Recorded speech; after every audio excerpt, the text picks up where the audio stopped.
Well, happy Halloween, crafty friends.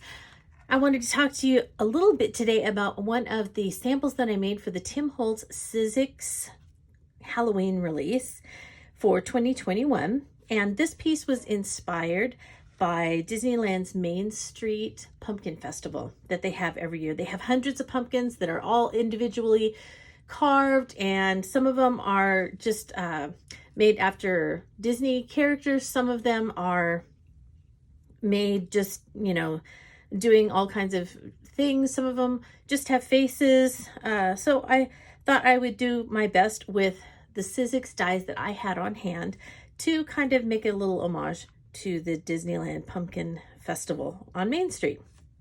It does light up, as you can see, so I probably won't keep it on the whole time, but I just thought I would talk through these rather than do a detailed tutorial at this point. I'll just talk through some of the details for each of the pumpkins and show you the dies that I used. And maybe that will be enough for some of you. For others, if you feel like you want details as to exactly how to do some of these things, then I'll be glad to go into maybe something more in depth for a couple of the different pumpkins. But let's get started. So the pumpkin release for this year is this one, and it is called Pumpkin Patch, and it comes with the dies to make. It's kind of a colorized, but not really. It's more of a layered die, so there are a couple of layers to each of these dies. So there's the tall pumpkin, which is this one, and then there's the shorter kind of flat pumpkin, which are these, and then you get two bats in the mix as well. So when I was doing this, I thought, well, I can dress these guys up. And then I got started and I thought, I kind of want to change the faces because the ones on Main Street are all different as well. And so as I, began to look into the dies that I had, I, started pulling, and I pulled some that were a little bit older too. And you may have these. And if you don't have to use them. Obviously, you can use these. But let's just talk about how we can make them look different, even though we're using the same, mostly the same two dies throughout this whole piece. So as you can see, if we start with the top, now these top two I didn't light up, but I did make a Davy Crockett. So I call him kind of Davy Pumpkin, and he is made with the tall pumpkin. And then I cut off the stem because I wanted to put a Davy Crockett hat and a little Davy Crockett outfit on him, the little fringy outfit that Davy Crockett has. So to do that, I used two dies from my stash. The first one is the Gent. So I used the collar from the Gent, and I put it as part of his outfit right here, because Davy, if you look at pictures of Davy Crockett, he kind of has his shirt has that leather collar. And then I wanted fringe, and I wanted a coonskin cap. So I turned to my wardrobe dies, and I used this, and I have some still shots that will be on my blog, but I used the scarf for the fringe and for the coonskin cap from this. So if you look carefully, you can see that these are just the bottom of the scarf. And then for the hat, what I did was, and I actually did a sneak peek of this on my Instagram if you follow me, but I just took a pencil and I drew kind of the bottom of what would be the tail of the cap, and I cut off right here this part, and that is the cap part that is going up here. And then I just used this kind of curve, and I used that to make the tail. And then I cut it off so it was separate, and I could make it cover the whole top of the pumpkin because his head is a little bit bigger than the scarf is wide. And so, it's a little bit small, but I think it's kind of fun and quirky. And then you can just see that I just put those little ends of the scarf there to kind of give the impression of the fringe that is on Davy Crockett's outfit. So that's that one. And then you can see here I added a little bit of moss, and I added some of those leaf fragments. So whoops, that's this die, which is absolutely beautiful, and you can use this with any of your backgrounds. It's so great to use this. What I did when I made these, and also it's hard to see, they have a little bit of shimmer to them, and also the back and the sides, I made kind of a patchwork quilt. And this was inspired by the old, I just loved it, back in the Big Thunder Ranch barbecue in the fall. They had all of these leaves around, and then they had this quilt that would hang kind of on one of the back walls there of the barbecue. And I really loved it. And so this cover of the vignette tray was inspired by that quilt from Big Thunder Ranch, which I miss greatly. And if you notice, you will see that it has raised texture to it, as well as inside, you might notice, and on the front, there's some raised texture here, and then in here, there's raised texture. And what I did was I used, for the blue, this is just speckled egg, and I put it on some of the Distress Craft Heavy Stock, and I ran it through the new, I don't have the artwork for this, but it's the new foliage 3D texture fade, which is so great. I don't know if you can see all of those leaves that are on there. It's just beautiful. And so I just ran a whole bunch of different colors through the foliage, and one of the colors was for the inside. I wanted to keep it simple so that it didn't stand out too much, but it just gave some texture and color. So I just used speckled egg on the craft stock and then went around it with walnut stain. And then for the back, I used some greens, I used some oranges, I used some golds and some browns, and a little bit of purple thrown in here and there. And I just made some different colors so that I could make this quilt. Now, if you look, I really don't think I can show this on here. I wish you could see it in person, but it is shimmery. I don't know if the light is really catching that well, but this whole thing is just slightly shimmery, as are all of my pumpkins and their clothing. And that is because I used all of the new Tim Holtz seasonal mica stains. Such wonderful colors, and they just added just that little bit of shine. So the flickering candle added a little bit of gold to some of these, and then the jack-o'-lantern, which I used on all of the pumpkins, and then on the parts where there were some orange bits. The empty tomb, for anything that I wanted that had some gray shimmer. Bubbling cauldron I added to a lot of the green areas. Hocus Pocus, I didn't add any purple stains, but any purple that you see, I actually used the Hocus Pocus mica stain, and I took just the spray nozzle out, I unscrewed it, and I just flicked it on there just to add a little bit of purple here and there on a few of them. You can kind of see here and there, just little bits of purple. And then lastly, the crooked broomstick is the areas where you'll see some brown. So I used this not only for my quilt, but I also used it for, as I said, the pumpkins. Many of them have it, but all of here's the broomstick, here is that cauldron, and so I added it to the shiny areas, and then even here you can see a little bit of shimmer, hopefully. That would be the, was it Empty Tomb? Yes, the Empty Tomb gray. So I just added that in, so every once in a while there would be just a little bit of sparkle. And for the yellow vellum that's in the background, I added just a bit of flickering candle so that as the light would shine through, there would just be a little bit of that sparkle as well. Okay, so let's talk about some of the rest of these and what I used. Now for the sign, so you can see, before I move on from this, you can see that I added leaves here and there throughout just to give that fall feel.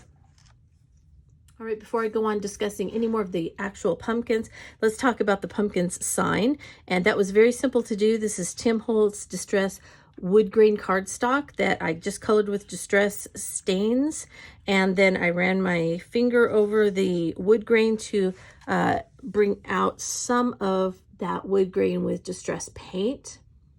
Then I cut it with the stacked rectangles. Very simple to use, just to make kind of wood, this wood plank sign.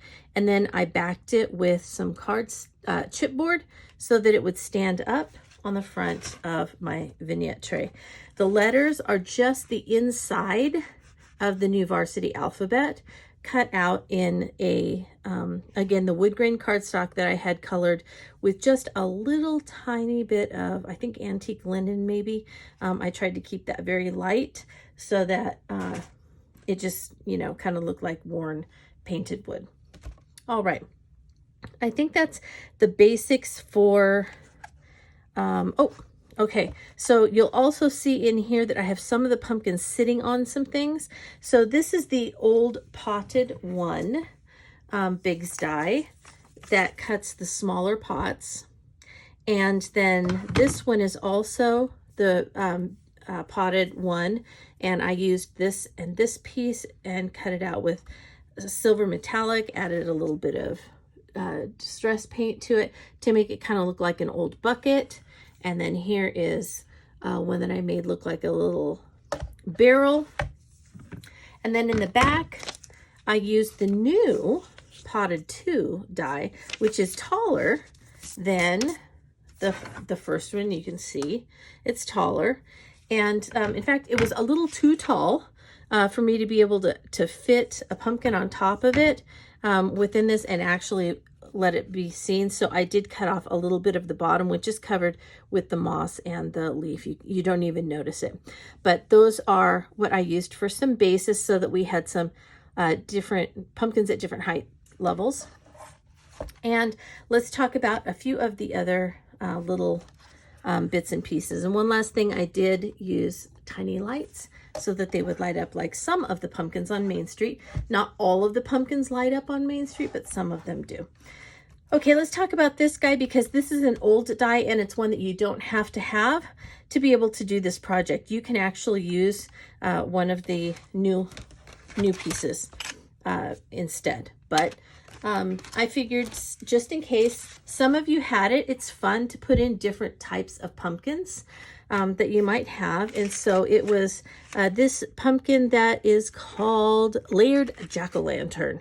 So if you have that, you can use that. And I used the little bit of his stem right here for hair. I turned it upside down and colored it black. I used the bowler hat from the new Gent release that was, I think, maybe chapter 1 or 2 from 2021, Tim Holtz Sizzix. And then this is really going back also. This little tiny mustache, I just decided he looked like Oliver Hardy from Laurel and Hardy. And so I went with that look and I needed a little tiny mustache. And so I went back and I looked and I found this one, which is the Hip Haunts from a couple of years ago, and I used that little mustache that it comes with this one. So if you have this die set, this is fun also. Just a couple of little fun, cute things, even a bow tie that you might be able to use on some of the pumpkins. So remember, use what you have from past years. You don't, have to always worry about, do I have everything to make a project by a maker? No, you probably don't, and that's okay. So I wanted you to be able to see that you can use all kinds of things that you have. All right, so let's move on to this guy who is in the bubbles, taking a bubble bath there. And he was inspired because there is a pumpkin on Main Street who has bubbles all over him like he's in a bubble bath. And I have taken a picture of him several times because it's really super cute. So he was inspired by that one. Now, they all have the same eyes. And so I was trying to think, how can I make their faces a little bit different if I'm using the same pumpkins? And so I went back. This was one of the very first dies that I used when I started, when Tim asked me to design with Sizzix. This was one of the first dies that I got assigned. And so I really love it. It's quite old. I looked, it is still available. If you do a Google search, there are some online stores, not only in the United States. I did find at least one in the UK, and I think there was one in Australia that said that they had quite a few in stock. It wasn't just one, there were more than one in stock. So if you're looking for it, this is the Frightening Faces 663090. And you can use these super fun faces. They're really cute to cut into all kinds of things. And so it was a little bit difficult to use these when you're layering these dies because the eyes and the mouth is so wide. And so that's why his mouth is covered up.